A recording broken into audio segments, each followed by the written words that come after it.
அன்புக்குரிய சகோதர சகோதரி, இஸ்ரேல் தீர்க்க தரிசனம். ஸோ பாகம் எத்தனாவது பாகம் பார்க்க போறோம்? ரெண்டாவது பாகம், கடைசி பாகம். சரிங்களா? ஸோ இந்த முதலாவது பாகம் நம்ம பார்த்தோம் இல்லைங்களா?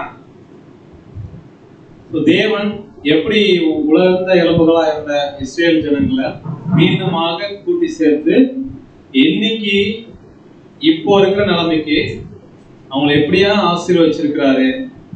ஒட்டுமொத்த உலகத்துக்குமே என்ன அப்படின்னு பார்க்கும்போது ஆச்சரியப்படுற வகையில என்ன பண்றாங்க அப்படின்னு பார்க்கும்போது இன்னைக்கு எல்லா வகையிலையும் அவங்க என்ன பண்ணியிருக்கிறாங்க, வளர்ந்து இருக்கிறாங்க அப்படின்றத பாக்குறோம். ஸோ தேவன் அவங்களை திரும்ப கூட்டி சேர்ப்பேன்னு சொன்னாரு. அதே மாதிரி என்ன பண்ணாங்க அப்படின்னு பார்த்தோம்னா கூட்டி சேர்க்கப்பட்டாங்க. ஸோ அப்படியா பார்க்கும்போது இந்த இஸ்ரேல் தேசம் அவங்க சுதந்திரம் ஆகும்போது அவங்களுடைய நிலம் எப்படி இருந்தது தெரியுங்களா? இப்ப அந்த பச்சை கலர்ல இருக்கு இல்லைங்களா, அது எல்லாமே பாலஸ்தீனா. சரிங்களா? அவங்க சுதந்திரம் வாங்குற டைம்ல. ஸோ அதுக்கப்புறம் என்னாச்சு அப்படின்னு பார்க்கும்போது அந்த வெள்ளை கலர் இருக்கு இல்லைங்களா, அங்கங்கேயும் கொஞ்சம் இருந்தது. அதுக்கப்புறம் என்ன பண்றாங்க அப்படின்னு பார்க்கும்போது அடுத்தடுத்த வருஷங்கள் ஆக ஆக தேவன் என்ன பண்றாருன்னா இப்போ இஸ்ரேல் அப்படின்றது எப்படி ஆயிருக்கு, பச்சை. முதல்ல பச்சை ஃபுல்லாவே இருந்துச்சு. கொஞ்சம் கொஞ்சமா என்ன பண்ணாங்கன்னா தேவன் அவங்களுடைய சொந்த தேச கொஞ்சம் கொஞ்சமா கொடுத்து இப்ப என்ன அப்படின்னு பார்க்கணும், இப்ப நிறைய கொஞ்சம் பச்சை இருக்கு. அதுவும் என்ன ஆகுது, இன்னும் கொஞ்ச நாள்ல இல்லாமல் முழுவதுமாக அவங்களுடைய சோகம் அந்த தேசம் என்ன பண்ணும் அப்படின்னு பார்க்கும்போது அவங்களுக்கு சொந்தமாக மாறும். எப்ப மாறும், எப்படி மாறும் அப்படின்னு நம்ம பார்க்கலாம். ஸோ அப்படி பார்க்கும்போது இந்த இஸ்ரேல் தேசம் எப்படிப்பட்ட தேசம் அப்படின்னு பார்த்தோம்னா நீங்க பார்க்கலாம் பாருங்க. இந்த பிக்சர்ல இந்த பச்சை கலர் இருக்கு இல்லைங்களா, அவங்க எல்லாருமே யார் அப்படின்னு பார்த்தோம்னா முஸ்லிம்ஸ். அந்த பச்சை கலருக்கு நடுவுல ஒரு சின்னதா ஒரு சின்ன கோடு இருக்கு இல்லைங்களா, சிவப்பு கலர்ல, அதான் யார் தெரியுங்களா, இஸ்ரேல் நாடு. அப்படின்னா இவ்வளவு பெரிய பச்சை கலர் எதிரிகள் இருக்கிறாங்க அந்த குட்டி தேசத்துக்கு விரோதமா. ஆனா இவங்க எல்லாம் ஒண்ணு சேர்ந்தாலும் இன்னைக்கு அவங்க என்ன பண்ண முடியாது தெரியுங்களா, அழிக்க முடியாது. ஆனா இவ்வளவு எதிரிகள் இருக்கிறதுனால இப்போதைக்கு அவங்களுடைய நிலைமை என்ன அப்படின்னு பார்க்கும்போது எரேமியா 30:5 படிக்கலாம். கர்த்தர் சொல்கிறது என்னவென்றால், தத்தளிப்பின் சத்தத்தை கேட்கிறோம், திகிலும் உண்டு சமாதானம் இல்லை. இப்ப எப்படி இருக்கிறாங்க அப்படின்னு பார்க்கும்போது அங்கங்கேயும் குண்டு வெடிக்குது. திடீர்னு பார்த்தா என்ன அப்படின்னு பார்க்கும்போது ஒரு ஏவுகணை ஏவுறாங்க, இஸ்ரேல் மேல வந்து உழுது ஜனங்கள் என்ன பண்றாங்க அப்படின்னு சரி என்னன்னு பார்த்தோம்னா இந்த மாதிரி அவங்க என்ன பண்றாங்கன்னா சமாதானமே இல்லாம எந்த நேரத்துல எப்ப வேணா என்ன பண்ணலாம் நடக்கலாம் அப்படின்ற நிலைமையில் இருக்கிறாங்க. ஸோ இஸ்ரேல் பாலஸ்தீனா மோதல்கள் நடந்துட்டு இருக்குது. அதே மாதிரி என்ன அப்படின்னு பார்க்கும்போது இஸ்ரேலுக்கும் இந்த அரபு தேசங்களுக்கும் இடையில ஏதாவது ஒரு தேசம் சண்டை போட்டுட்டு தான் இருக்குது. கரெக்டுங்களா? கரெக்டுங்களா? இந்த மிடில் ஈஸ்ட்ல என்ன அப்படின்னு பார்த்தோம்னா பெரிய பிரச்சனை என்னன்னு பார்த்தோம்னா இஸ்ரேலு அவங்களுக்கு விரோதமா இருக்கக்கூடிய அரபு நாடுகள், முஸ்லிம் தேசம். சோ இதுக்கு இடையில தான் அப்படின்னு பாக்குறோம். சோ இப்ப கூட கரெக்ட்ல என்ன அப்படின்னு பார்க்கும்போது யார் யாருக்கு சண்டை நடந்து முடிஞ்சது, முடிகிற மாதிரி போச்சு. திரும்ப என்ன ஆகும், அப்படி எல்லாம் முடியாது. சரிங்களா? சோ தேவன் தீர்மானிச்சிருந்த ஒரு விஷயம் நிறைவேற வரைக்கும் இது தொடர்ந்துகிட்டு தான் இருக்கும். அப்படின்னா இந்த இஸ்ரேல் தேசத்தை கண்டிப்பா அழிச்சே தீர்வேன் அப்படின்னு ஒருத்தர் என்ன பண்ணார், எழுப்பினார். யார் அப்படின்னு பாத்தீங்கன்னா சதாம் ஹுசேன். என்ன ஒரு விஷயம் அப்படின்னு பார்க்கும்போது இந்த யுனைடெட் நேஷன்ஸ் இருக்காங்கல்ல, அதாவது ஐநா சபை, இந்த ஐநா சபையில பாலஸ்தீனர்களுக்குன்னு தனி நாடு வேணும், பாலஸ்தீனர்களை அழிச்சிட்டு இப்ப இஸ்ரேல் தேசம் உருவாயிடுச்சு, அந்த தேசத்துல அந்த ஜனங்கள் இருக்கக்கூடாது அப்படின்னு என்ன பண்ணாங்க அப்படின்னு பார்க்கும்போது அநேகர் அதற்கு விரோதமா என்ன பண்றாங்க. அதாவது பாலஸ்தீன தேசம் யாருக்கு சொந்தம், இஸ்ரேல் தேசம் பாலஸ்தீனர்களுக்கு தான் சொந்தம். ஏன்னா அவங்க தான் முன்னாடி இருந்தாங்க. அதனால அவங்கள விரட்டி அடிச்சுட்டு தான் யார் இருக்கா இப்போ, அப்படிங்களா? நீங்க உலகத்துல அப்படிதான் பார்த்துட்டு இருக்கிறாங்க. நாம அப்படி பார்க்கலாமா? என்னன்னா அந்த சொந்த தேசமா தேவன் கொடுத்திருந்தாரு. அதுக்கப்புறம் இவங்க சிதறடிக்கப்பட்டதுக்கு அப்புறம் நிறைய பேர் வந்து என்ன பண்ணாங்க, தேசத்துல இருந்துட்டாங்க. அதனால அவங்க வந்து இருந்ததுனால அவங்களுக்கு சொந்தமாயிடுமா? அப்பனா தேசம் யாருக்கு சொந்தம்? தேவனுக்கு சொந்தம். தேவன் அது சொந்தமா யாருக்கு கொடுத்தாருன்னா இஸ்ரேல் ஜனங்களுக்கு அப்படின்ற ஒரு விஷயத்தை பார்த்தோம். அப்படின்னா இந்த ஜனங்களுக்கு மிகப்பெரிய ஒரு ஆபத்து இன்னும் கொஞ்ச நாள் என்ன பண்ண போகுது, வரப்போகுது. எப்படி இருக்கும் அப்படின்னு பார்த்தோம்னா படிக்கலாம். எரேமியா 30:6-7 வசனங்கள். ஆணாய் பிறந்தவன் பிரசவிக்கிறதுண்டோ என்று கேட்டு பாருங்கள். பிரசவிக்கிற ஸ்திரியை போல் புருஷர் யாவரும் தங்கள் இடுப்புகளின் மேல் தங்கள் கைகளை வைத்திருக்கிறதையும் முகங்கள் எல்லாம் மாறி விழித்திருக்கிறதையும் நான் காண்கிறது என்ன? ஐயோ, அந்த நாள் பெரியது, அதை போலத்த நாள் இல்லை. அது யாக்கோபுக்கு இக்கட்டு காலம், ஆனாலும் அவன் அதற்கு நீங்களாகி ரட்சிக்கப்படுவான். என்ன அப்படின்னு பார்த்தோம்னா ஒரு நாள் வரப்போகுதுங்களா, இன்னும் கொஞ்ச நாள்ல. அந்த நாள் என்ன அப்படின்னு பார்க்கும்போது ஸ்திரீகள் எல்லாம் இந்த பிரசவிக்கும் போது ரொம்ப கஷ்டப்படுறாங்க இல்லைங்களா, ஒரு பலனே இல்லாத. அந்த மாதிரி ஆண்கள் எல்லாம், இஸ்ரேல்ல இருக்கக்கூடிய ஆண்கள் எல்லாம் அப்படி இருக்க போறாங்களாம். ஏன்னா அந்த அளவுக்கு இவங்க என்ன பண்றாங்க, சோர்ந்து போயிடுவாங்க. அவங்க என்ன பண்ணுவாங்க அப்படின்னு பார்க்கும்போது இந்த மாதிரி பலவீனப்பட்டு போயிருக்கிற டைம், அந்த நாள் பெரிய நாளா இருக்கும். அதை போல ஒத்த நாளே என்ன பண்ணாது, இல்ல இருக்காது. அது யாக்கோபுக்கு எப்படியா இருக்குமா, இக்கட்டு காலம். அப்ப யாக்கோபுக்கு இக்கட்டு காலம் அப்படின்னா யாக்கோபினுடைய இன்னொரு பேர் தான் என்ன தெரியுங்களா, இஸ்ரவேல் அப்படின்ற பேரை தேவன் யாருக்கு தான் வச்சாரு, யாக்கோபு. யாக்கோபுடைய 12 பசங்க தான் 12 கோத்திர பிதாக்கள். அப்ப அவங்க மூலமா இஸ்ரேல் தேசம் உருவாச்சு.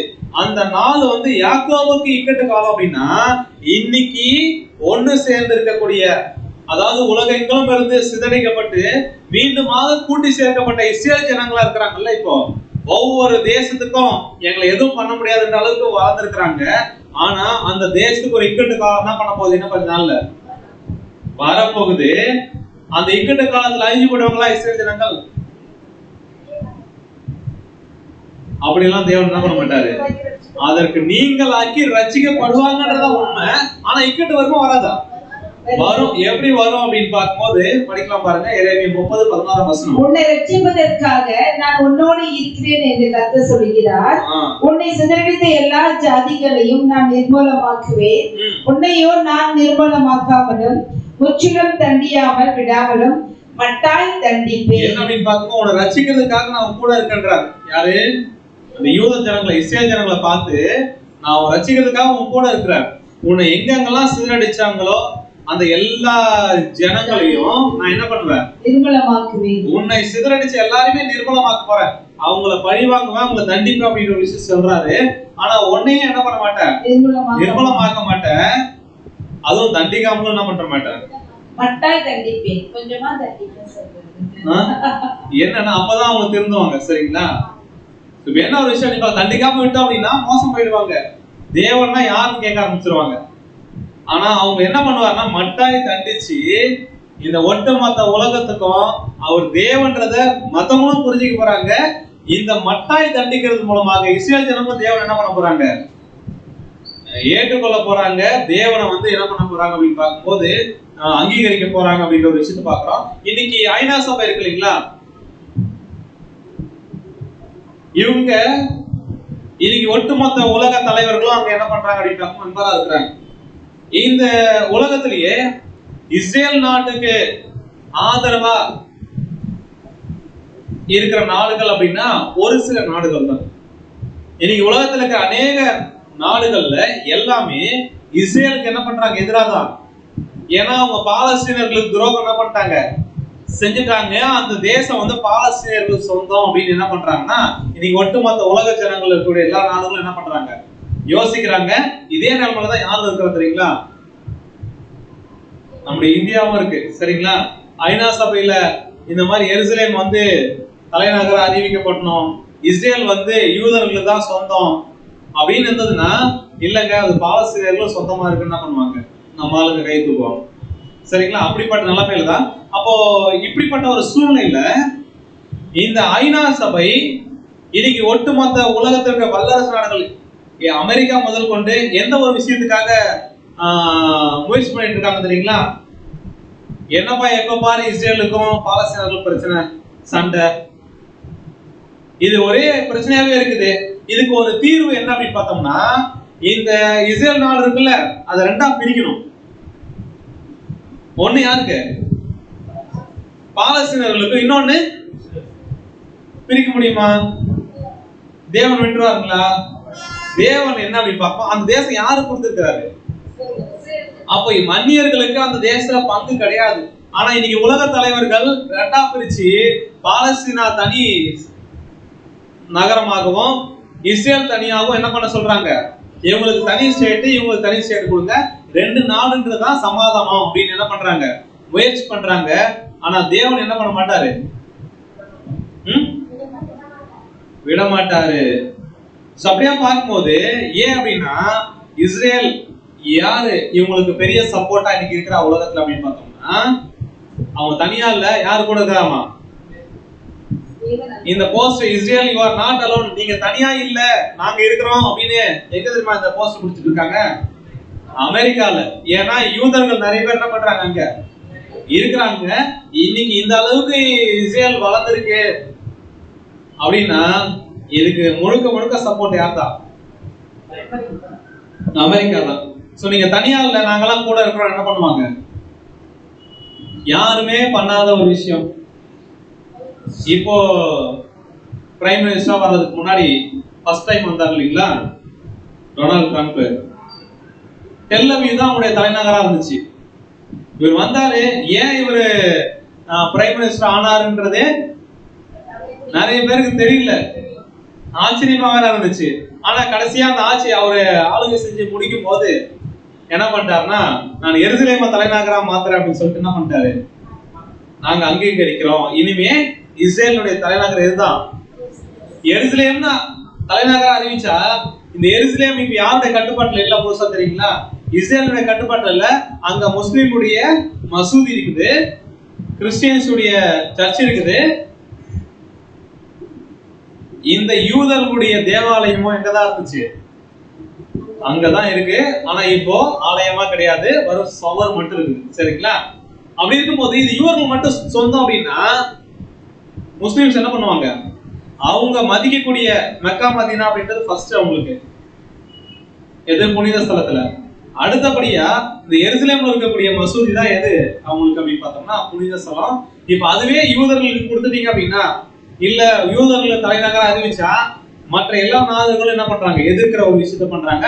அப்படின்னா இந்த மாதிரி எந்த ஒரு இஸ்ரேலுடைய வெள்ளை கலரா இங்க புள்ளி புள்ளியா இருந்தவங்க இன்னைக்கு முழுசா மேக்சிமம் என்ன பண்ணிட்டாங்க, தங்களுடைய தேசத்தை வந்து என்ன பண்ணிட்டாங்க அப்படின்னு பார்த்தோம்னா புடிச்சிட்டாங்க. இப்போ என்ன அப்படின்னு பார்க்கும்போது இப்ப பாலஸ்தீனர்களுக்கு இடம் கம்மியாயிடுச்சு, இப்ப அடிக்கடி சண்டை வருது. அதனால என்ன அப்படின்னு பார்க்கும்போது ஒவ்வொரு அமெரிக்காவுடைய பிரதமரும் வராங்கன்னு வச்சுக்கீங்களேன், அதிபரும் வந்தாங்கன்னா என்ன பண்ணுவாங்க அப்படின்னு பார்க்கும்போது இஸ்ரேல் பிரைம் மினிஸ்டர் நீங்க வாங்க, அடுத்து பாலஸ்தீனா அதிபர் நீங்க வாங்க, ரெண்டு பேரையும் கூட்டு நான் என்ன பண்றேன், சமாதானம் பண்றேன், நீ கொஞ்சம் இடத்த அவங்களுக்கு விட்டு கொடுத்துரு, நீ என்ன பண்ணாத இனிமே சண்டை போடாத இப்படின்னு பில்லியன் முதல் கொண்டு ஒவ்வொரு விஷயமும் என்ன பண்ணுவாங்க அப்படின்னு பார்க்கும்போது ஒவ்வொரு டைம் முயற்சி பண்ணுவாங்க சமாதானம் பண்றதுக்கு. இங்க வந்து பில்லியன் வந்து என்ன பண்ணாருன்னா, இவர் யாருன்னு பார்க்கும்போது ஏகூத் பாரக் அப்படின்ற ஒருத்தர், யார் இந்த பக்கம் இருக்கிறார் பாத்தீங்களா, இவர் யார் பார்த்தோம்னா இஸ்ரேலுடைய பிரைம் மினிஸ்டர், இந்த பக்கம் பாலஸ்தீன அதிபர் யாசர் அரஃபத், இவர் பேர் கேள்விப்பட்டிருக்கீங்களா. ரெண்டு பேரும் சமாதானம் பண்றேன்னு சொல்லிட்டு பில்லியன் சொல்லிட்டு ஓகேப்பா இனிமே சமாதானம் ஆயிடுவாங்கன்னு சொல்லிட்டு வந்துட்டு அடுத்த நாளே யாசர் அரஃபத் பாலஸ்தீன அதிபர் என்ன ஒரு பேட்டி கொடுக்கிறாருன்னா, சமாதானம் அப்படின்றது, உண்மையான சமாதானம் அப்படின்றது பாலஸ்தீனர்களுக்கு என்ன அப்படின்னா, இஸ்ரேல் ஜனங்கள் முழுமையாக யூதர்கள் அழிக்கப்பட்டாதான் எங்களுடைய சமாதானம் அப்படின்னா இந்த மாதிரி சமாதானம் இல்லாம இருந்தோம், சமாதானம் சொல்லி ஜனங்களுடைய காயங்களை மேல் பூச்சி என்ன பண்ணுவாங்க, குணமாக்குறதுக்கு ஐநா சபையும் இஸ்ரேல் தேசத்துக்கும் மற்ற இஸ்ரேலுக்கு எதிராக இருக்கக்கூடிய ஜனங்களையும் சமாதானம் பண்ணி வைக்கிற பாலஸ்தீனம் சொல்லுவாங்க. ஆனா உண்மையான சமாதானம் என்ன பண்ணாது. அப்படிதான் இன்னொரு டைம் என்னாச்சு அப்படின்னு பார்த்தோம்னா, சமாதான உடன்படிக்கை பண்றேன்னு சொல்லிட்டு பில்லியன் சொன்னாலும் சொல்லிட்டு இட்சாக் ராபின் அப்படின்ற இஸ்ரேலுடைய பிரதமர் என்ன பண்ணிட்டார் அப்படின்னு பார்த்தோம்னா, கொஞ்சம் இடத்த பாலஸ்தீனர்களுக்கு எழுதி கொடுக்குறேன்னு சொல்லிட்டு என்ன பண்ணிட்டாரு, சமாதானத்துக்காக நான் எழுதி கொடுக்குறேன்னு சொல்லிட்டு என்ன பண்ணாரு அப்படின்னு பார்க்கும்போது செப்டம்பர் 28, 1995 இந்த மாதிரி இந்த கொஞ்சம் இடத்த, இஸ்ரேல் தேசத்துல இருக்கக்கூடிய இடத்த நான் என்ன பண்றேன் அப்படின்னு பார்க்க பாலஸ்தீனர்களுக்கு எழுதி கொடுக்குறேன் அப்படின்னு சொல்லிட்டு 1995ஆம் வருஷம் என்ன பண்ணாரு, எழுதி கொடுத்த அன்னைக்கு என்ன தெரியுங்களா, இவர் உடன்படிக்கை போட்டுட்டு என்ன பண்ணாரு அப்படின்னு பார்க்கும்போது வெளியே வராரு. உடனே என்ன பண்ணாருன்னா, ஒருத்தர் யாருன்னு தெரியல வந்தாரு, துப்பாக்கி எடுத்து சுட்டாரு. பிரதமரே என்ன பண்ணிட்டாரு, காலி ஆயிட்டாரு. எந்த பிரதமரு? பாலஸ்தீன பிரதமர்லாம் கிடையாது, இஸ்ரேலுடைய பிரதமரே இந்த மாதிரி இஸ்ரேலுடைய நிலத்தை பாலஸ்தீனத்துக்கு எழுதி வச்சதுனால இந்த பிரதமரை காலி பண்ணிட்டாங்க. யாரோ பண்ணாங்க அப்படின்னா யாரு பண்ணாரு அப்படின்னு பார்க்க படிக்கலாம் பாருங்க. லேவியராகமம் 25, 23 வசனம். தேசம் என்னுடையதாய் இருக்கிறபடியால் நீங்கள் நிலங்களை அறுதியாய் விற்க வேண்டாம், நீங்கள் பரதேசிகளும் என்னிடத்தில் பொருட்குடிகளுமாய் இருக்கிறீர்கள். இது என்னன்னா, தேசம் யாருக்கு சொல்றார் தேவன்? என்னுடையதாய் இருக்கிறது. இந்த யூத தேசம், இஸ்ரேல் தேசம் என்னுடையது. விக்கிறோம்னா யாரு கிட்ட கேட்கணும் பர்மிஷன்? தேவன்கிட்ட கேட்கணும். ஒருவேளை அப்படி இல்லாம விக்கிறோம்னா என்ன ஆகும்? இப்போ அந்த பிரதமர் வந்து இஷாக் அப்படின்றவர் என்ன பண்ணாங்க அப்படின்னு பார்த்தோம்னா, அவர் என்ன பண்ணாங்க அப்படின்னு பார்க்கும்போது கொலையே பண்ணிட்டாங்க, சுட்டு காலி பண்ணியாச்சு. ஏன்னா இவர் என்ன பண்ணிட்டாரு, இந்த அளவுக்கு என்ன பண்ணாரு அப்படின்னு பார்க்கும்போது தேசத்தை சமாதானத்துக்காக எழுதி வச்சு விட்டார் பாலஸ்தீனத்துக்கு. சோ அந்த ஒரு விஷயம் தான் இங்க என்ன அப்படின்னு பார்க்கும்போது இவர் என்ன பண்ணிட்டாங்க அப்படின்னு பார்க்கும்போது அந்த இஸ்ஹாக் ராபின் அப்படின்ற பிரதமரை இங்க பாருங்க, வீடியோல பாருங்க, பேசிக்கிட்டே வராங்க. எங்கேயோ அந்த ஒருத்தர் என்ன பண்றாரு அப்படின்னு பார்க்கும்போது ஷூட் பண்றாரு, ஆளு ஸ்பாட்ல என்ன பண்றாரு அப்படின்னா தேவன் வந்து இருங்க.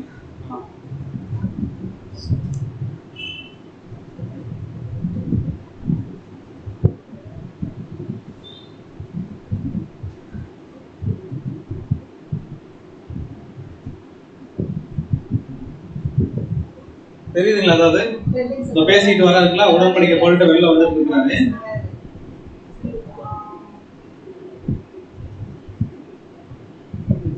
இங்க இருக்கிற நபர் என்ன பண்றாருன்னா,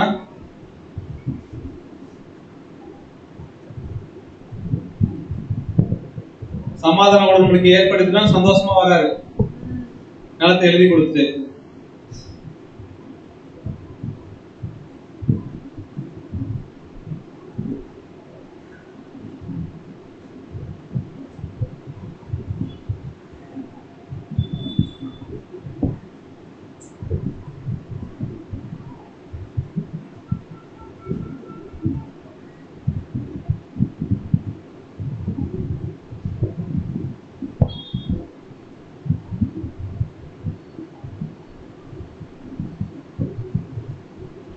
சவுண்ட் இல்ல,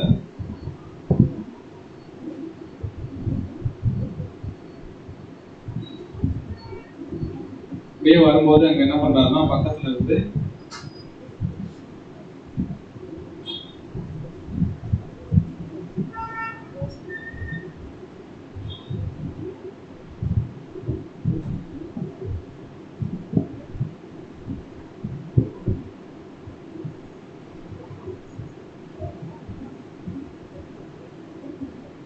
ஷூட் பண்றாரு. அப்படியே அந்த இடத்துல என்ன பண்றாரு ஆளு சுகாலி. என்ன அப்படின்னு பார்க்கும்போது இந்த மாதிரி தேவன் அவங்களுக்கு சொந்தமா கொடுத்த தேசத்தை யார் ஒருத்தர் கொடுக்க வந்தாலும் அவங்களுக்கு இப்படிப்பட்ட நிலைமை அப்படின்றத என்ன பண்றோம் அப்படின்னு பார்க்கும்போது யோசிக்க வேண்டியதா இருக்கு. ஆனா இப்ப இருக்கக்கூடிய பிரதமர் இருக்காருல்ல, பெஞ்சமின் நெதன்யாகு, யார் அப்படின்னு பார்க்கும்போது தேவன் மீது அசைக்க முடியாத விசுவாசம் உள்ளவர். என்ன அப்படின்னு பார்த்தோம்னா இன்னைக்கு ஐநா சபையில போயிட்டு பேசுறார். எப்படி பேசுறா அப்படின்னு பார்த்தோம்னா, எங்களை அழிக்கணும்னு நினைச்ச அநேகர் என்ன பண்ணாங்க, எழுப்பி வந்தாங்க. அப்படி எங்களை அழிக்கணும்னு நினைச்ச யாரும் இன்னைக்கு என்ன பண்ணல இல்ல. ஒருவேளை இதையே நீங்க திரும்பவும் பண்றன்னு யாராவது இங்க இருக்கிறவங்க யோசிக்கிறீங்க அப்படின்னா உங்களுக்கும் அந்த நிலைமைன்னு சொல்லிட்டு வராது. யாருக்கு இவ்வளவு தைரியம் இருக்கும்? அப்படின்னு பார்த்தோம்னா இந்த அளவுக்கு என்ன அப்படின்னு பார்த்தோம்னா அவங்க தேவன் மீது அசைக்கக்கூடிய நம்பிக்கை இருந்தாலும் எதிர் அடிப்படையில் சொல்றாரு அப்படின்னா, நாங்க டெக்னாலஜி பாதுகாப்புல இவ்வளவு உயர்ந்திருக்கிறோம், எங்க கிட்ட இவ்வளவு ராணுவ வீரர்கள் இருக்கிறாங்க, எங்க கிட்ட இவ்வளவு ஆயுதங்கள் இருக்குது, எங்க கிட்ட இவ்வளவு மிசைல் இருக்குது. சோ இதெல்லாம் வச்சு நாங்க என்ன பண்ணுவோம், எங்க தேசத்தை அயன் டூம் இருக்குது, இப்போ லேசர் வச்சு சுட்டு வீழ்த்தக்கூடிய புதிய டெக்னாலஜி என்ன பண்ணிட்டாங்க அப்படின்னு பார்க்கும்போது லேசர் பீம் எல்லாம் கண்டுபிடிச்சிட்டாங்க. அப்படின்னா ஒரு ஆயுதத்தை வந்து இல்ல ஒரு மிசைல் வந்து ஏவறாங்க அவங்க நாட்டுக்கு விரோதமா அப்படின்னா வானத்திலே என்ன பண்ணும் அப்படின்னு பார்க்கும்போது அழிக்கக்கூடிய எல்லா விதமான டெக்னாலஜி அவங்களுக்குள்ள என்ன பண்ணுது இருக்கு. ஒரு விஷயம் கூட அவங்க கீழே வந்து அவங்க விசேஷ அவங்கள தாக்க முடியாது. ஸோ அந்த அளவுக்கு என்ன அப்படின்னு பார்க்கும்போது டெக்னாலஜி உயர்ந்திருக்கிறாங்க. ஆனா இப்படிப்பட்ட தேசம் என்னவா ஆகுமா அப்படின்னு பார்த்தோம்னா படிக்கலாம் பாருங்க, சகரியா 14:2 எருசலேமுக்கு விரோதமாக யுத்தம் பண்ண சகல ஜாதிகளையும் கூட்டுவேன். நகரம் பிடிக்கப்படும், வீடுகள் கொள்ளையாகும், ஸ்திரீகள் அவமானப்படுவார்கள், நகரத்தாரில் பாதி மனுஷன் சரிப்பட்டு போவார்கள், மீதியான ஜனமோ நகரத்தை விட்டு அது கொண்டு போவதில்லை. இந்த அளவுக்கு தைரியமா எங்களை யாரும் எதுவும் பண்ண முடியாது அப்படின்னு அவங்களுடைய ராணுவத்தை நம்பி இருக்கிறாங்க இல்லையா, அவங்களுடைய தொழில்நுட்பம் டெக்னாலஜி நம்பி இருக்கிறாங்க. ஆனா அவங்க தேவனை மட்டுமே நம்பி இருக்கக்கூடிய சூழ்நிலை அவங்களுக்கு என்ன ஆகும், உருவாகும். தேவனே நீங்க காப்பாத்தினா மட்டும்தான் நாங்க என்ன பண்ண முடியும், பிழைக்க முடியும் அப்படின்னு சொல்ற அளவுக்கு இந்த இஸ்ரேலுக்கு விரோதமா யுத்தம் பண்றதுக்கு எல்லா ஜாதியும் தேவன் என்ன பண்ண போறாங்களாம், கூட்ட போறாருங்களாம். அந்த தேசத்தை சிறைபிடிக்க போறாங்க.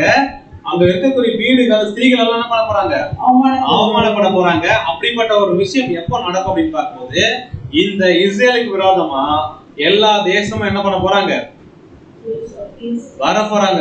அப்படி இஸ்ரேலுக்கு விரோதமா என்ன அப்படின்னு பார்க்கும்போது இதுக்கு முன்னாடி நம்ம படிச்சோம் இல்லைங்களா, முதலாம் உலகம் அது ஒரு பக்கம் குறிப்பிட்ட நாடுகள் இருக்கும், இன்னொரு பக்கம் குறிப்பிட்ட நாடுகள் இருக்கும். இந்த முதலாம் உலக போர்ல 2 பேர் என்ன பண்ணிருப்பாங்க, சண்டை போட்டுக்கிட்டாங்க. சரிங்களா, ஒரு பக்கம் பிரிட்டிஷ் இருந்துச்சு, இன்னொரு பக்கம் ஜெர்மனி இருந்துச்சு. அதே மாதிரி 2ஆம் உலக போர்லயும் இந்த பக்கம் கொஞ்ச நாடுகள் அந்த பக்கம் கொஞ்ச நாடுகள் சண்டை போட்டுக்கிட்டாங்க. சரிங்களா, இது வரைக்கும் எத்தனை உலக போர் தான் முடிஞ்சிருக்கு, 2ங்களா? சோ 2 உலக போர் முடிஞ்சிருக்கு இல்லைங்களா. ஒவ்வொரு நாடுகள் தனித்தனியா அடிச்சுக்கிட்டாங்கன்னா அது 2 நாடுக்குள்ள நடக்கக்கூடிய பிரச்சனை. சரிங்களா, அப்ப உலக போர் அப்படின்றது உலகத்திற்கு எல்லா நாடுகளும் என்ன பண்ணுவாங்க, சண்டை போடுவாங்க. இது வரைக்கும் என்ன அப்படின்னு பார்க்கும்போது பிரிஞ்சு சண்டை போட்டாங்க. ஆனா 3ஆம் உலக போர் அப்படின்னு ஒரு யுத்தம் வரப்போகுது. அதுக்கு பேர் என்ன அப்படின்னு பார்த்தோம்னா 3ஆம் உலக யுத்தம் இல்ல அப்படின்னா நம்ம பைபிள்ல சொல்ற மாதிரி சொல்லணும் அப்படின்னா அர்மகதோன் யுத்தம். அந்த யுத்தம் யாருக்கு தெரியுங்களா நடக்க போகுது, யாருக்கு எதிராக நடக்க போகுது அப்படின்னா இந்த பக்கம் கொஞ்ச நாடுகள் அந்த பக்கம் கொஞ்ச நாடுகள் இப்படி நடக்க போற ஒரு விஷயம் கிடையாது. ஒரு பக்கம் இஸ்ரேல் தேசம் இருக்கும், எதிர்க்க யார் அப்படின்னு பார்த்தோம்னா எல்லா நாடுகளும் என்ன பண்ணுவாங்க, ஒன்னா சேர்ந்து யாருக்கு விரோதமா சண்டைக்கு வருவாங்க அப்படின்னு பார்த்தோம்னா இஸ்ரேலுக்கு விரோதமா. அதுதான் என்ன அப்படின்னு பார்க்கும்போது 3ஆம் உலக யுத்தம். சோ இந்த 3ஆம் உலக யுத்தம் என்ன ஆகும் அப்படின்னு பார்க்கும்போது ஒரு குட்டி நாடு நம்ம பார்த்தோம் உலக வரைபடத்திலேயே சின்ன பென்சிலால கோடு போட்ட மாதிரி இருக்கு. இந்த குட்டி நாடுக்கு விரோதமா எல்லா நாடுகளும் என்ன பண்ண போறாங்க, விரோதமா வர போறாங்க. அப்படின்னா யார் இதுல கடைசியா ஜெயிப்பாங்க,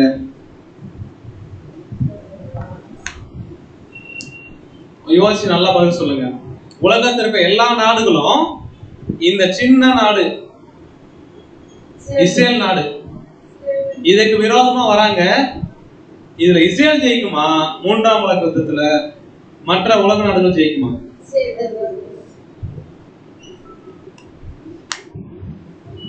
இஸ்ரேல் தான் ஜெயிக்குங்களா? அப்படியா? சோ இஸ்ரேல் நாடு தோத்து போறதுக்கு அநேக சாத்தியங்கள் இருக்குது. ஆனா ஜெயிக்கணும்ன்றதுக்கு, அந்த நாடு ஜெயிக்கும் அப்படின்றதுக்கு ஒரே ஒரு சாத்தியம் தான். அது யாரு? அவங்க கூட யார் இருக்கிறது? தேவன் இருக்கிறார். படிக்கலாம் பாருங்க, சகரியா 14ஆம் அதிகாரம் 3ஆம் வசனம். கர்த்தர் புறப்பட்டு யுத்த நாளிலே போராடுவது போல் அந்த ஜாதிகளோட போராடு. என்னன்னா இஸ்ரேலுக்கு விரோதமா எல்லா நாடுகளும் எதிரா வந்து சண்டைக்கு வந்தாலும் அவங்களுக்கு எதிராக இஸ்ரேல் ஜனங்கள் போய் சண்டை போட போறது இல்ல. யாரு போட போறா?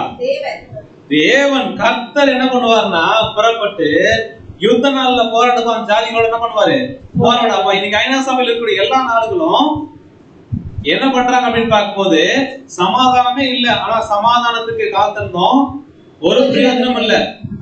ஆபத்து காலத்துக்கு காத்திருந்தோம், ஆரோக்கியத்துக்கு காத்திருந்தோம், இது ஆபத்து அப்படின்னு சொல்லிட்டு என்ன பண்ணுவாங்க அப்படின்னு பார்த்தோம்னா அந்த மூன்றாம் உலக யுத்தம் நடக்கும்போது ஐயோ ஆபத்து பிரச்சனை,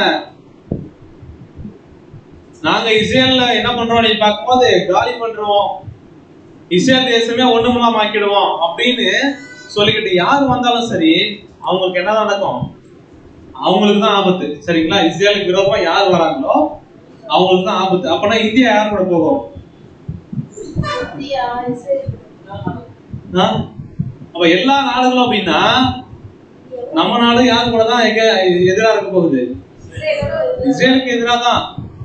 எந்த நாடு இஸ்ரேலுக்கு விரோதமா வரப்போகுது அந்த நாடு கூட இந்தியா சேர்ந்து இருக்குமா இல்லையான்றதை நம்ம என்ன பண்ணிடலாம் இப்ப இன்னும் கொஞ்ச நேரத்துல பாத்துடலாம். அப்படின்னா ஒரு பக்கம் இஸ்ரேல் நாடு, அவங்க கூட யார் இருக்கா? பின்னாடி தேவன் இருக்கிறார். ஒரு பக்கம் ஐநா சபை ஒட்டுமொத்த உலக தேசம் இருக்கு, உலக நாடுகள் இருக்கிறாங்க, அவங்களுக்கு பின்னாடி யார் இருக்கா? அப்படிங்களா? ஓகே, போட்டாச்சு. அதனால தெளிவா ஆமா அப்படின்னு. சோ என்ன ஒரு விஷயம் பார்க்க இருக்க போறாங்க. இப்போ அந்த யுத்தம் இஸ்ரேலுக்கும் உலக நாடுகளுக்குமா அப்படின்னு கேட்டோம்னா யாருக்கும் யார் ஜெயிப்பா? சோ என்ன அப்படின்னு பார்க்கும்போது யாக்கோபுக்கு அது ஒரு இக்கட்டு காலமா இருந்தாலும் மிகப்பெரிய ஒரு ஆபத்து காலமா இருந்தாலும் இஸ்ரேலுக்கு விரோதமா எல்லா ஜனங்களும் ஒரு தீர்மானம் கொண்டு வருவாங்க. விரோதமா எப்படி வருவாங்க அப்படின்னு பார்க்கும்போது படிக்கலாம். சகரியா 12ஆம் அதிகாரம் 2-3 வசனங்கள். இதோ சுற்றிலும் இருக்கிற எல்லா ஜனங்களுக்கும் நான் எருசலேமை தத்தளிப்பின் பாத்திரமாக்குகிறேன். எருசலேமுக்கு விரோதமாய் போடப்படும் முற்றுகையிலே யூதாவும் அப்படியாகும். அந்நாளிலே நான் எருசலேமை சகல ஜனங்களுக்கும் பாரமான கல்லாக்குவேன். அதை கிளப்புகிற யாவரும் சிதைக்கப்படுவார்கள். பூமியில் உள்ள ஜாதிகள் எல்லாம் அதற்கு விரோதமாய் கூடிக்கொள்வார்கள். சோ இந்த எருசலேம், இந்த இஸ்ரேல் தேசத்தை ஒட்டுமொத்த உலகத்துக்கும் பாரமான கல்லா என்ன பண்ணுவார்களா? தேவன் ஆக்குவார்களாம். அதை யாராவது கிளப்பணும்னு நினைச்சாங்க அப்படின்னா அவங்க என்ன பண்ணுவாங்க? அதை கிளப்புகிற யாவரும் சிதைக்கப்படுவார்கள். நான் கிளப்பிடுவேன், அவங்களை காலி கொண்டவன் ஒருத்தர் வந்தாரு. யாரு? Saddam Hussein. என்ன பண்ணாரு? சிதைக்கப்பட்டாரு. ஆளே அட்ரஸ் இல்லாம என்ன பண்ணிட்டாங்க? அப்படின்னா இஸ்ரேலுக்கு விரோதமா யார் எழுப்பினாலும் சரி அவங்களுக்கு நேரக்கூடிய விளைவு என்ன அப்படின்னு பார்த்தோம்னா அவங்க சிதைக்கப்படுவாங்க. சரிங்களா? அப்படின்னா இப்படியே இந்த மாதிரி இருக்கும்போது இந்த இஸ்ரேல் ஜனங்களுக்கு நம்ம ஏற்கனவே படிச்சோம் சகரியா 14:2 எல்லா நாடுகளும் இஸ்ரேலுக்கு விரோதமா என்ன பண்ண போறாங்க? வர போறாங்க. நகரம் பிடிக்கப்படும், வீடுகள் கொள்ளையாகும், ஸ்திரீகள் அவமானப்படுவார்கள், நகரத்தில் பாதி மண் சிறைப்பட்டு போவார்கள், மீதியான ஜனமோ நகரத்தை விட்டு அறுப்புண்டு போவார்கள். இது எல்லாமே நடக்கும். தேவன் இப்படியே என்ன பண்ண போறான்? செய்ய போறாரு. இதுதான் நம்ம என்ன படிச்சோம் அப்படின்னு பார்க்கும்போது யாக்கோபுக்கு ஒரு இக்கட்டு காலமா நம்ம படிச்சோம். சோ இந்த இஸ்ரேல் தேசம் என்ன பண்ண போகுது அப்படின்னு பார்க்கும்போது ஒட்டுமொத்த உலகமும் இந்த தேசத்துக்கு எதிராக வரும்போது இவங்க என்ன பண்ண போறாங்க அப்படின்னு பார்க்கும்போது அப்ப உலகத்துல இருந்து எல்லா நாடுகளும் அப்படின்னா இந்த பக்கம் இஸ்ரேல், இந்த பக்கம் உலக நாடுகள் அப்படின்னா இந்த உலகத்துல இருந்து யாராவது ஒருத்தர் தான் என்ன பண்ணணும்? முதல்ல எழுப்பி வரணும். அப்படின்னா எல்லாருமே ஒரே டைம்ல சேர்ந்து வந்துருவாங்களா? ஆனா எல்லாரையும் கூட்டிட்டு ஒரு ஆள் என்ன பண்ணணும்? தலைமை தாங்கி நடத்திட்டு வரணும் இல்லையா? யார் மூன்றாம் உலக யுத்தத்துக்கு இஸ்ரேலுக்கு விரோதமா எல்லா நாடுகளையும் ஆயத்தப்படுத்த போறது எந்த தேசம் அப்படின்னு பைபிள் இருக்கு.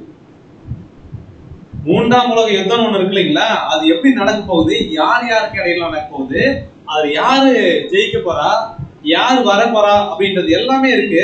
படிக்கலாம் பாருங்க.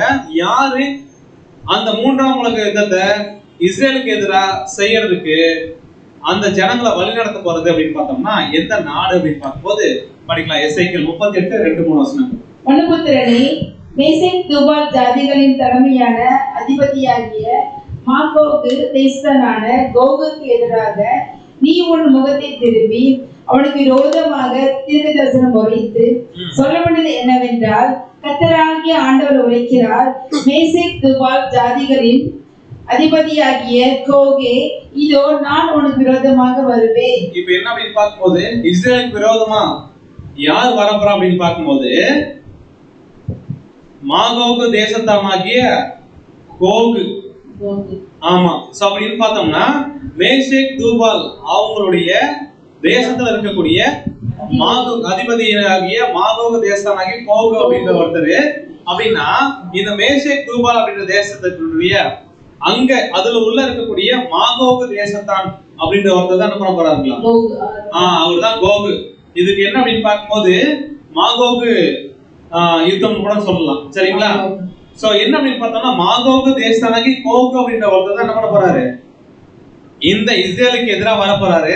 அப்படின்னா மாகோகு அப்படின்ற தேசம் எங்க இருக்கு அப்படின்றத கண்டுபிடிச்சோம்னா யாரு இஸ்ரேலுக்கு எதிராக வர போறான்றது என்ன பண்ணிடலாம், நாம கண்டுபிடிக்கலாம். சோ இந்த கோகு அப்படின்னு சொல்றது இவர் என்ன பண்ணுவாருன்னா சும்மா இஸ்ரேல் கிட்ட ஏதோ சண்டை போடணும் வரமாட்டாருக்கலாம். தேவனே என்ன பண்ணுவாருன்னா அவரை சண்டை போறதுக்கு கூப்பிடுவாருக்கலாம். படிக்கலாம் பாருங்க, எசேக்கியேல் 38:4.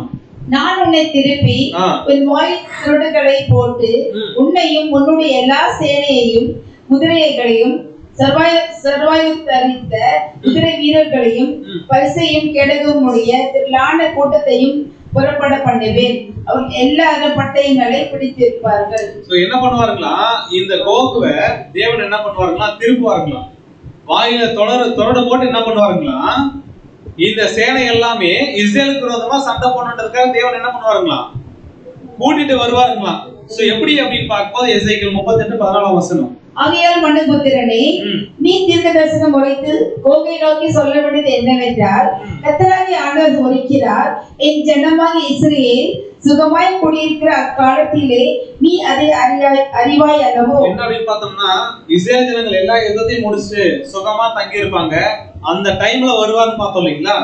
சோ அது யார் வர அப்படின்னு பார்க்கும்போது இந்த கோகு அப்படின்ற ஒருத்தர் என்ன பண்ண போறாருக்கலாம், இந்த இஸ்ரேல் தேசத்துக்கு விரோதமா என்ன பண்ண போறாருன்னா வர போறாருக்கலாம்.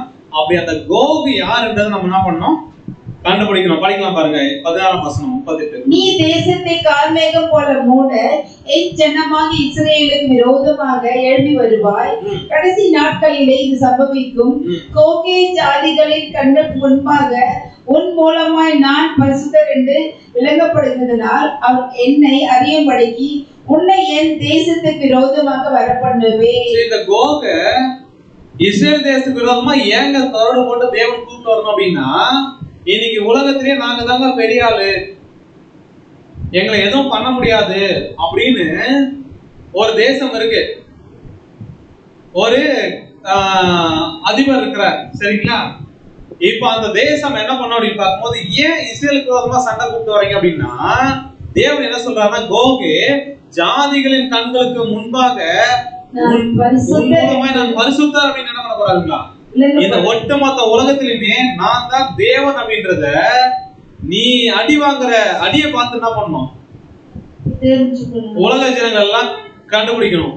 அதே மாதிரி இஸ்ரேல் ஜனங்கள் அந்த சின்ன தேசம் அதுல இருக்கக்கூடிய ஜனங்கள் என்ன பண்ணுவாங்க அப்படின்னு பார்க்கும்போது சிறைபிடிக்கப்படுவாங்க, அவமானப்படுத்தப்படுவாங்க. ரொம்ப சிறு கூட்டம் தான் மீதி இருக்கும். அந்த தேசம் எப்படி இவ்வளவு பெரிய கோகு என்ன பண்ண போகுது ஜெயிக்க போகுதுன்னு உலகமே என்ன பண்ணும் பார்க்கும்போது தேவன் கோகு அழிச்சு அவர் மூலமாக ஒட்டுமொத்த உலகத்துக்கு நான் தான் தேவன்றது தேவன் என்ன பண்ண போறாரு நிரூபிக்க போறாரு. சோ அதனாலதான் என்ன பண்றாருன்னா ஒண்ணு நான் என்ன பண்றேன் இஸ்ரேலுக்கு விரோதமா யுத்தம் பண்றதையும் கூட்டு வர அப்படின்றாரு. படிக்கலாம் பாருங்க எசேக்கியேல் 38:15. அப்பொழுது நீயும் உன்னுடனே கூட திரளான ஜனங்களும் வடதிசையில் உள்ள உன் ஸ்தானத்திலிருந்து வருவீர்கள். இந்த கோகு எங்க இருந்து வருவாங்களா, வடதிசையில் உள்ள இஸ்ரேல் தேசத்துக்கு வடதிசை. அப்படின்னா இஸ்ரேல் தேசம் மேல வடதிசை அங்க இருந்தா வர போறாங்களா. அவர்கள் பெரிய கூட்டமும் திரளான சேனையுமாய் இருந்து எல்லாரும் குதிரைகளின் மேல் ஏறியவர்களாய் இருப்பார்கள். என்ன அப்படின்னு பார்க்கும்போது அந்த அளவுக்கு இது பழைய ஏற்பாட்டு காலத்துல அப்படின்னா யுத்தம்னாலே குதிரை இதுதான் என்ன அப்படின்னு பார்க்கும்போது சண்டை போடுறது. இப்போ என்ன அப்படின்னு பார்க்கும்போது இன்னைக்கு வளர்ந்துருக்கக்கூடிய டெக்னாலஜி குதிரைனா ராணுவ எல்லா ஹெலிகாப்டர் ஆகட்டும் எல்லா ராணுவ விமானங்களாகட்டும். சோ இதை வச்சு என்ன பண்ண போறாங்க அப்படின்னு பார்க்கும்போது சண்டை போடுறதுக்கு வருவாங்க. சோ அப்ப என்ன நடக்கும் அப்படின்னு பார்க்கும்போது எசேக்கியேல் 39:2 நான் உன்னை திருப்பி உன்னை 6 திருடுகளால் இழுத்து உன்னை வடபுறத்திலிருந்து எழும்பவும் இஸ்ரேல் மலைகளில் வரவும் பண்ணி. அப்ப வடபுறத்துல இருந்து உன்னை என்ன பண்ண போறேன்? துருடுகள் போட்டு இழுத்து கொண்டு வந்து இஸ்ரேலுக்கு விரோதமா நீ சண்டை போடு அப்படின்னு பண்ண வைக்க போறேன். சோ அப்படி சண்டை போடுவது மூலமாக இஸ்ரேல் கூட இருந்து நான் உன்னை ஜெயிக்கிறது நிமித்தமாக ஒட்டுமொத்த உலகத்துக்கும் நான் தான் தேவன்றது என்ன பண்ண போறோம்? நான் பரிசுத்தர் அப்படின்றத விளங்க பண்ண போறேன். அப்பனா அந்த மாகோகு தேசத்தானாகிய கோகு இருக்கு இல்லைங்களா? அப்ப இந்த மாகோகு அப்படின்றது எங்க இருக்கு இன்னைக்கு இந்த உலகத்துல, எந்த தேசம் அப்படின்றத கண்டுபிடிக்கணும். அப்ப இந்த கண்டுபிடிக்கணும் அப்படின்னா இந்த மாகோகு அப்படின்றது யார் அப்படின்னு பார்த்தோம்னா நோவாவுடைய குமாரராகிய சேம் கம் யாபேத். நானே படிக்கிறேன். இப்ப என்ன ஒரு விஷயம் அப்படின்னு பார்க்கும்போது நோவாவுடைய குமாரர்கள் இருந்தாங்கல்ல, சேம் கம் யாபேத். சோ இந்த யாபேத்துடைய குமாரர்கள் தான் யார் அப்படின்னு பார்க்கும்போது மாகோகு. அதுக்கப்புறம் தூபால் மேஷேக் இதெல்லாம் படிச்சோம் இல்லைங்களா? தூபால் மேஷேக், அங்க மாகோகு தேசத்தானாகிய கோகு இதெல்லாம் படிச்சோம் இல்லைங்களா? இவங்க எல்லாமே யார் அப்படின்னு பார்க்கும்போது யாபேத்தினுடைய சந்ததிகள் வந்து என்ன பண்றாங்க வராங்க. அதுவும் இஸ்ரேல் தேசத்துக்கு வடதிசை. ஏற்கனவே வடதிசையில இருந்து நிறைய பேர் இஸ்ரேல் தேசத்துக்கு வருவாங்கன்னு படிச்சோம் இல்லைங்களா? அந்த வடதிசை எந்த தேசம் படிச்சோம்? ரஷ்யா அப்படின்றத நம்ம என்ன பண்றோம் பாக்குறோம். அப்படின்னா இந்த ரஷ்யா இதோட தலைநகர் பேர் என்ன தெரியுங்களா?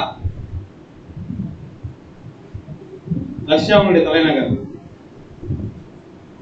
என்ன அப்படி பார்க்கும்? மாஸ்கோ. கேள்விப்பட்டிருக்கோமா? மாகோகு தான் மாஸ்கோன்னு என்ன பண்ணிருக்கு அருவி அந்த பேர் என்ன பண்ணிருக்க வந்திருக்கு. அப்ப இந்த மாகோகு தேசத்தானாகிய கோகு என்ன பண்ணுவா அப்படின்னு பார்க்கும்போது இந்த ரஷ்யா தான் என்ன பண்ண போகுது அப்படின்னு பார்த்தோம்னா 3ஆம் உலக யுத்தத்தை யாருக்கு விரோதமா பண்ண போகுது? இஸ்ரேல் தேசத்துக்கு விரோதமா என்ன பண்ண போறாங்க அப்படின்னு பார்க்கும்போது பண்ண போறாங்க. இதனால இஸ்ரேல் தேசம் யாக்கோபுக்கு மிகப்பெரிய இக்கட்டு. சுத்தி இருக்கிற முஸ்லிம் நாடுகள் என்ன ஜெயிச்சிடலாம், ரஷ்யாவை ஜெயிக்க முடியுமா? என்ன அப்படின்னு பார்க்கும்போது ரொம்ப கஷ்டம். அதே மாதிரி ரஷ்யா மட்டும் கிடையாது, அவங்க ஒரு கூட்டத்தை என்ன பண்ண போறாங்க, உலகத்தை கூட்டிட்டு வர போறாங்க. எல்லா உலக நாடுகளும் சேர்ந்து யாருக்கு விரோதமா பண்ண போறா? இஸ்ரேலுக்கு விரோதமா. அப்போ இஸ்ரேல் வந்து இப்போ ஏதாவது பிரச்சனைனா இவங்களை காப்பாத்துறது யாரு? தேவன் காப்பாத்துறாரு. ஆனா தேவனுக்கு முழுசா நம்பிக்கை இருக்கா அவங்களுக்கு? இல்ல. இன்னொரு நம்பிக்கை இருக்கு அவங்களுக்கு. யாரு? அமெரிக்கா காப்பாத்தும். அமெரிக்கா நமக்கு என்ன பண்ணும்? உதவி செய்யும். கடைசியில அமெரிக்கா அந்த டைம்ல எப்படி இருக்கும் படிக்கலாம் பாருங்க. சங்கீதம் 68:21. மெய்யாகவே தேவன் தம்முடைய சத்துருக்களின் சிரசையும் தன் அக்கிரமங்களில் துணிந்து நடக்கிறவனுமாயுடைய புத்திரங்களையும் உடைப்பார். என்ன அப்படின்னு பார்த்தோம்னா மெய்யாகவே தேவன் தம்முடைய சத்துருக்களின் சிரசையும் தன் அக்கிரமங்களில் துணிந்து நடக்கிறவனுடைய மயிருள்ள உச்சங்களையும் உடைப்பார். உலகத்துக்கே பெரிய தலை யார் தான்? நாங்க தாங்க வல்லரசு. ஏதாவது ஒரு பிரச்சனை அப்படின்னா நாங்க தான் தீர்த்து வைப்போம் அப்படின்னு யாருக்கு? அமெரிக்கா இருக்கிறாங்க. ஆனா அந்த ஒரு 3ஆம் உலகத்தை நடக்கும் போது அந்த மிகப்பெரிய ஆபத்து இந்த ஒட்டுமொத்த உலகத்துக்கும் போயிட்டு இருக்கும் போது அதுக்கு முன்னாடி என்ன ஆகும் அப்படின்னு பார்த்தோம்னா படிக்கலாம். சப்பனியா 1ஆம் கர்த்தருடைய பெரிய நாள் சமீபத்தில் இருக்கிறது, அது கெட்டி செய்து மிகவும் தீவிரத்தி வருகிறது. கர்த்தருடைய நாள் என்கிற சத்தத்துக்கு பராக்கிரமசாலி முதலாய் அங்கே மனகசந்து அலறுவான். இப்ப என்ன அப்படின்னு பார்த்தா பெரிய தலை நாங்க தாங்க ரொம்ப பராக்கிரமசாலி. இந்த உலகத்துல எங்களை ஜெயிக்கிறதுக்கு யாருமே இல்லைன்னு யார் இருக்கா? இப்போ அமெரிக்கா. எல்லாத்துக்கும் ஏதாவது உலகத்துக்கு 2 நாள் பிரச்சனை இருந்தாலும் நாங்க தான் என்ன பண்ணுவோம், அதை தீர்த்து வைப்போம், சமாதானம் பண்ணுவோம் அப்படின்னு வந்து நிக்கிறாங்க. ஆனா இந்த 3ஆம் உலக யுத்தம் நடக்கும் போது அமெரிக்காவே எப்படி இருக்கு தெரியுங்களா? ஐயோ எங்களை விட்டா போதும் அப்படின்னு என்ன பண்ணுவாங்க, வாங்குற அடியில என்ன பண்ணுவாங்க அப்படின்னு பார்க்கும்போது ஆளே இல்லாம போயிடுவாங்க. சோ அப்படிப்பட்ட ஒரு நிலம். அது எப்படிப்பட்ட ஒரு விஷயமா இருக்கும் அப்படின்னு பார்த்தோம்னா சப்பனியா 1:16 படிக்கலாம். அது அன்னிப்பன் நகரங்களுக்கும் உயரமான கொத்தளங்களுக்கும் விரோதமாக எக்காலம் ஊதுகிறதும் ஆர்ப்பரிக்கிறதுமான நாள். என்ன அப்படின்னு பார்த்தோம்னா நாங்க எல்லாம் வெல் செட்டில்டுங்க, வெல் ப்ரொடெக்டட். ஆனா நாங்க நல்லா வளர்ந்துட்டோம், நல்லா செட்டில் ஆயிட்டோம், ரொம்ப பாதுகாப்பா இருக்கிறோம். எங்க இடத்துல எல்லாம் யாருமே என்ன பண்ண முடியாது, வந்து எங்களை எதுவுமே பண்ண முடியாதுன்னு அரணிப்பான நகரமா உயரமான கொத்தளமா இருக்கிறாங்க. ஆனா இப்படிப்பட்ட எல்லா தேசத்துக்கும் விரோதமான நாள் தான் இது, கர்த்தருடைய நாள். அது 3ஆம் உலக யுத்தம் நடக்கக்கூடிய மகா யுத்தம். என்ன பண்ண போகுது அப்படின்னு பார்க்கும்போது, மிகப்பெரிய ஒரு ஆபத்து என்ன பண்ணும் அப்படின்னு பார்க்கும்போது அந்த டைம்ல நடக்கும். அந்த யுத்தத்துல இப்படிப்பட்ட ரொம்ப பாதுகாப்பான நகரம் சொல்லிட்டு இருக்கக்கூடிய இன்னைக்கு உலகத்துல நியூயார்க் நகரம். இது என்ன அப்படின்னு பார்க்கும்போது அமெரிக்காவில் இருக்கக்கூடிய ஒரு முக்கியமான நகரம். இதெல்லாம் பாதுகாப்பு என்ன பண்றாங்க அப்படின்னு பார்க்கும்போது, இங்கெல்லாம் யாருமே எதுவுமே பண்ண முடியாதுங்க. எல்லா வகையிலையும் நாங்க எப்படி இருக்கிறோம், ரொம்ப அரணைப்பா இருக்கிறோம் அப்படின்னு சொல்லுவாங்க. ஆனா அங்கேயே என்னாச்சு, கொஞ்ச நாளுக்கு முன்னாடி ட்வின் டவர்,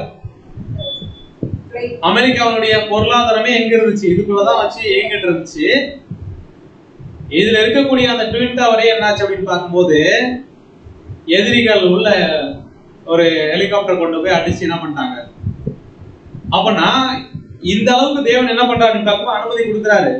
இது மகா உபத்திரம் நடக்கும்ல, 3ஆம் உலக யுத்தம் நடக்கும்ல, அந்த டைம்ல நாங்க எவ்வளவுதான் பாதுகாப்பா இருக்கணும்னாலும் எல்லாருக்குமே அது எப்படிப்பட்டதா இருக்கும், ரொம்ப ஆபத்தை கொடுக்கக்கூடியதா இருக்கும். ரொம்ப என்ன ஆகும் அப்படின்னு பார்க்கும்போது பராக்கிரமசாலி முதல் கொண்டு என்ன பண்ணுவாங்க, மனம் கசந்து அழுகக்கூடிய ஒரு விஷயமா இருக்கும். அப்படின்னா இந்த யுத்தத்தை தேவன் எப்படிங்க நடத்தி ஜெயிக்க போறாரு?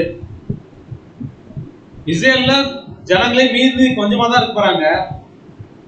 அந்த கொஞ்ச ஜனங்கள் போயிட்டு சண்டை போட்டு ரஷ்யாவை, அதுவும் ரஷ்யா கூட்டிட்டு வர உலக நாடுகளை ஜெயிச்சு எதிர்த்து இவங்க ஜெயிக்க முடியுமா? கஷ்டம், முடியாது நடைமுறையில. ஆனா யுத்த நாள்ல புறப்பட்டு போராடுறவங்க கர்த்தர் என்ன பண்ணுவாரு, போராடுறவங்க வசனம் படிச்சிட்டோம். ஆனா அதை எப்படி பண்ண போறாரு அப்படின்னு பார்த்தோம்னா படிக்கலாம் பாருங்க.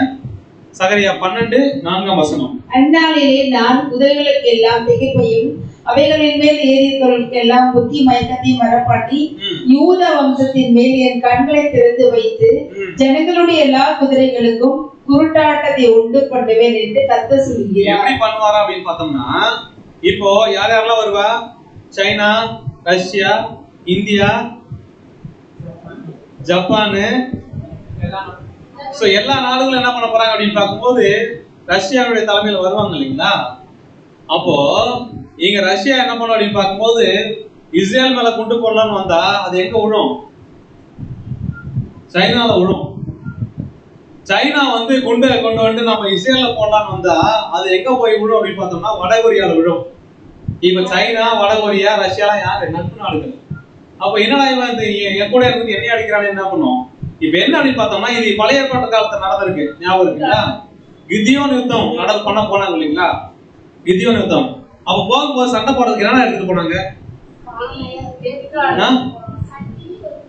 ஒரு பானை, தீவட்டி, எக்காவம், இதெல்லாம் சண்டை போடுற பொருளா. ஆனா இது எடுத்துட்டு போய் தான் என்ன பண்ணாங்க, ஜெயிச்சாங்க. இப்ப என்ன பார்க்கும்போது இவங்களை அழிக்கலாம் அப்படின்னு சொல்லிட்டு எதிரில அத்தனை ஆயிரம் பேர் நின்றுட்டு இருக்கிறாங்க. வெறும் 300 பேரு. அவங்க எடுத்துட்டு போன ஆயுதங்கள் பானையும் தீவட்டியும் எக்காலமும். அப்ப என்னாச்சு அப்படின்னு பார்க்கும்போது அங்க குதிரைகளுக்கு எப்படி திகைப்பு, ஒருத்தர் அவங்க எதிரி நாடுகளே அவங்களே அடிச்சுக்கிட்டு என்ன பண்ணாங்க, எப்படி செத்தாங்களோ இதே மாதிரி இந்தியால இருந்து குண்டு போட்டா எங்க விழும், அது பாகிஸ்தான்ல விழும். பாகிஸ்தான் சும்மா இருப்பாங்களா, சைனால விழும். சைனா சும்மா விடுவாங்களா? நம்மள சைனா வந்து இஸ்ரேல்ல குண்டு போடலன்னா எங்க விழும், இந்தியால விழும். அப்படின்னா இவங்களே ஒருத்தருக்கு அடிச்சு என்ன பண்ண போறாங்க, குருட்டாட்டத்தை தேவன் என்ன பண்ண போறாரு, பண்ண போறாரு. அதன் மூலமாக என்ன ஆகுது அப்படின்னு பார்க்கும்போது இவங்களே அடிச்சுட்டு என்ன பண்ண போறாங்க அப்படின்னா இந்த நாள் எப்படி இருக்கும் அப்படின்னு பார்க்கும்போது படிக்கலாம். சகரியா 14. கர்த்தரால் பெரிய கலக்கம் அவர்களுக்கு உண்டாகும். அவனவன் தன் தன் அயலானின் கையை பிடிப்பான்.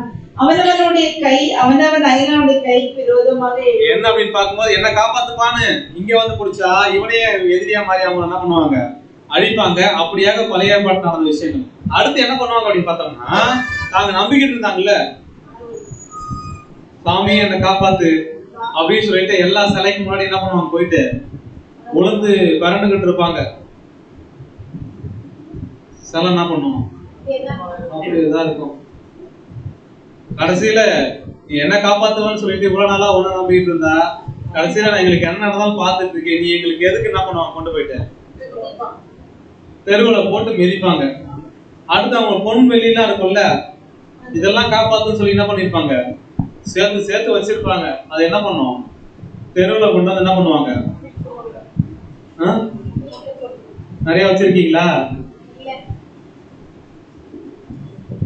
இல்ல, அதனாலதான் பிரதர் நாங்க பைபிள் ஸ்டடிக்கு வந்திருக்கிறோம். என்ன ஆக போகுது அப்படின்னு பார்த்தோம்னா, படிக்கலாம் பாருங்க. எசேக்கியேல் 7:19. தங்கள் வெள்ளியை தெருக்களில் எறிந்து விடுவார்கள், அவருடைய பொன் வேண்டாம் வெறுப்பா இருக்கும். எது அவருடைய பொன்? பொண்ணு. எது எது பேர் என்னதுக்கு? தங்கம். என்ன அப்படின்னு பார்க்கும்போது ரொம்ப ஆசைப்பட்டு என்ன பண்றாங்க, வாங்கி வாங்கி வைக்கிறாங்க இல்லையா? வேண்டாம் வெறுப்பா இருக்குமா அப்படின்னா நம்ம வீட்டுல இருக்கிற பழைய சாதம் மாதிரி என்ன பண்ண போறாங்க? எதை கொட்டுவாங்க? தங்கத்தையும் வெள்ளி என்ன பண்ணுவாங்கன்னா, அப்படின்னா எந்த அளவுக்கு ஜனங்களுக்கு மரண பயம் இருக்குன்னு பாருங்க. அந்த உபத்திரவ காலம் எப்படியா இருக்க போகுது அப்படின்னு பார்த்தோம்னா படிக்கலாம். கர்த்தருடைய சினத்தின் நாளிலே அவர்கள் வெள்ளியும் அவர்கள் பொன்னும் அவர்களை விடுவிக்க மாட்டாது. எதெல்லாம் விடுவிக்காது? வெள்ளியும் பொன்னும்.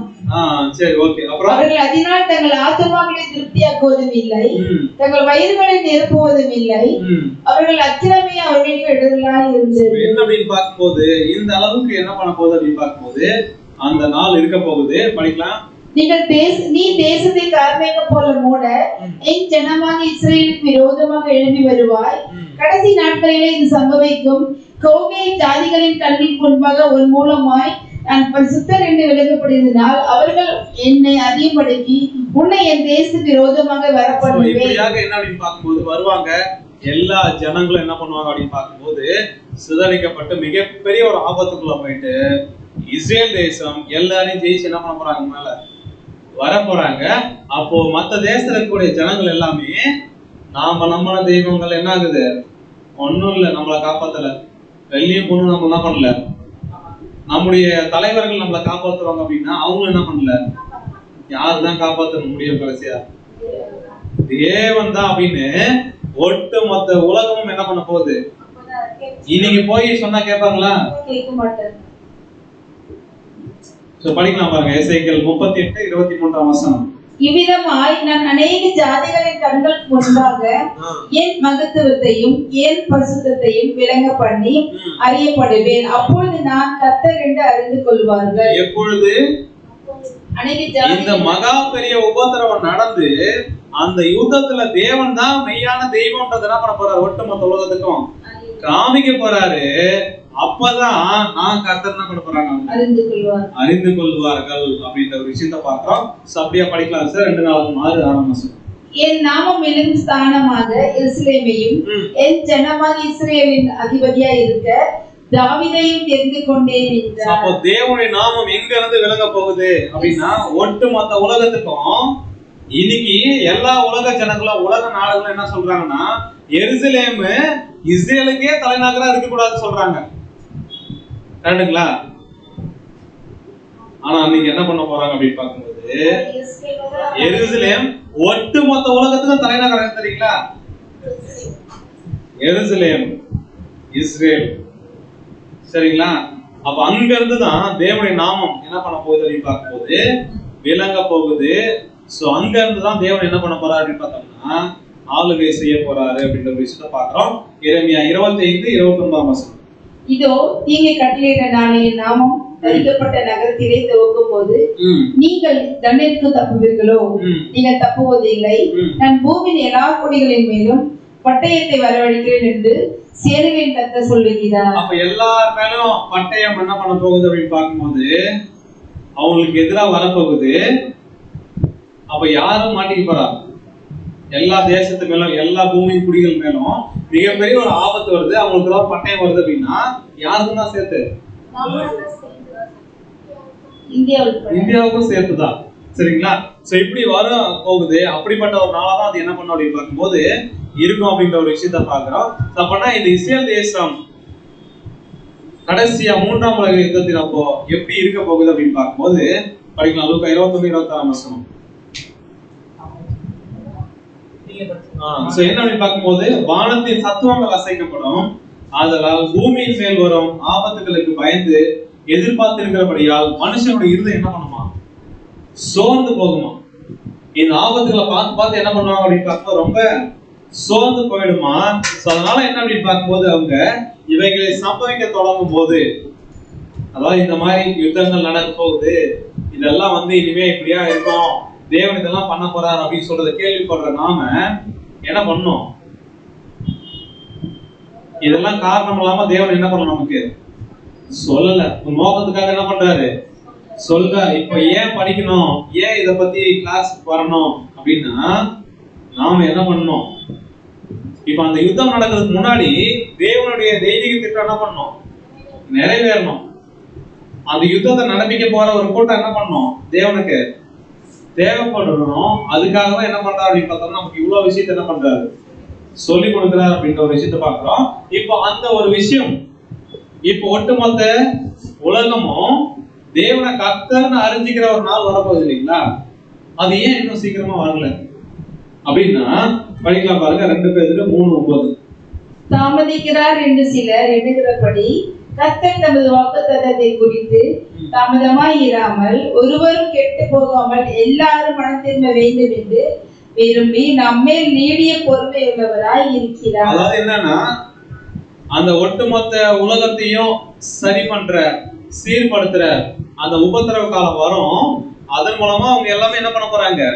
தேவன் வச்சிருந்த ஆசீர்வாதத்தை பெற்றுக்கொள்ள போறாங்க. அந்த விஷயம் ஏன் இன்னும் நடக்கல அப்படின்னா தேவனுக்கு அந்த அளவுக்கு வல்லமை இல்லை அப்படின்றதுக்காக கிடையாது. இப்ப சத்தியம் கேட்கிற நாம, சத்தியம் படிக்கிற நாம தேவன் விரும்புற மாதிரி மாறணுன்றதுக்காக நம்ம மேல நீதிய பொறுமை என்ன பண்றாருங்களா? இருக்கிறாருங்களா?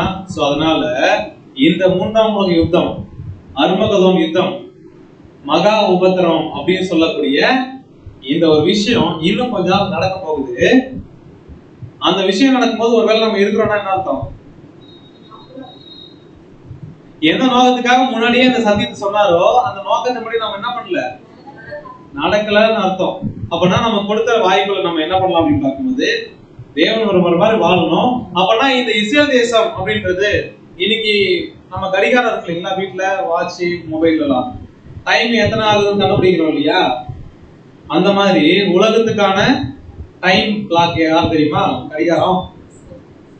இஸ்ரேல் தேசம். அடுத்தடுத்து என்ன நடக்க போகுது அப்படின்னா யாரை பார்க்கணும்? இஸ்ரேல் தேசத்தை பார்த்தோம்னா தேவன் அடுத்தடுத்து என்ன பண்றாரு என்ன பண்ணிடலாம் கண்டுபிடிச்சு. அப்பன்னா கிட்டத்தட்ட 1800 வருஷங்களுக்கு மேல தேசமே இல்ல. அவங்க இன்னைக்கு தேசமா உருவாயிருக்கிறாங்க அப்படின்னா சாதாரண விஷயம் அது.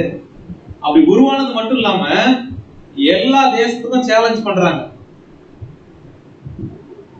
எங்களை என்ன பண்ண முடியாது யாரும்,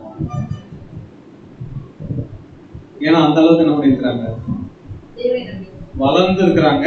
தேவனை நம்பி இல்ல. அவங்களோட நம்பிக்கை இப்ப என்ன அப்படின்னு பார்த்தோம்னா அவங்களுடைய டெக்னாலஜி, அவங்களுடைய ராணுவ பலம். சரிங்களா? இது எல்லாமே ஒண்ணுன்றது அவங்களுக்கு புரிய வச்சு தேவன் தான் நம்பிக்கையில அவங்க என்ன பண்ண போறாரு, அந்த மகா உத்தர காலத்துல இக்கட்டுல என்ன பண்ண போறாங்க, எல்லாருமே உணர்ந்து தேவனை நோக்கி கதற போறாங்க. தேவன் என்ன பண்ண போறாரு, அடுத்து கிரியை செய்ய போறாரு. ஒட்டுமொத்த உலகத்தை என்ன பண்ண போறாரு,